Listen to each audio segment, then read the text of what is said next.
প্ৰাপ্তবয়স্ক যিসকল ব্যক্তি নহয় সেইসকলে যাতে মুখ্যমন্ত্ৰীৰ কথা নুশুনে বা মুখ্যমন্ত্ৰীৰ কথা বতৰাবোৰ নাচায়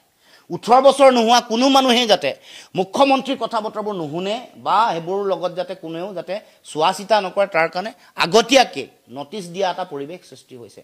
মুখ্যমন্ত্ৰীৰ এইখন জিভাত কোনো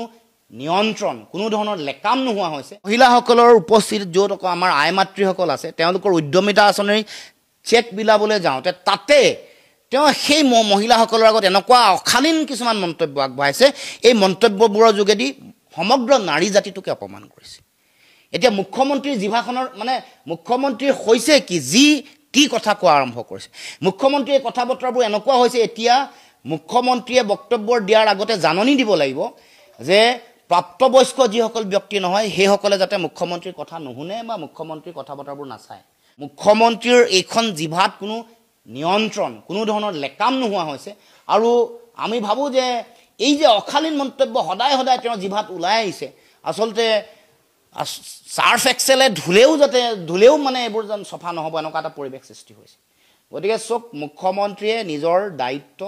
অসমৰ সংস্কৃতি অসমৰ সমাজ অসমৰ ৰুচিপূৰ্ণ সমাজ এইবোৰ কথা উপলব্ধি কৰি মুখ্যমন্ত্ৰী আসনখনৰ কথা উপলব্ধি কৰি তেওঁ যাতে বক্তব্য ৰাখে তেওঁ যাতে কাম কৰে তেওঁৰ আচৰণে সমগ্ৰ ভাৰতবৰ্ষৰ মাজত অসমৰ সমাজ অসমীয়া সমাজক আমাক লজ্জানত কৰিছে দেশৰ মানুহৰ আগত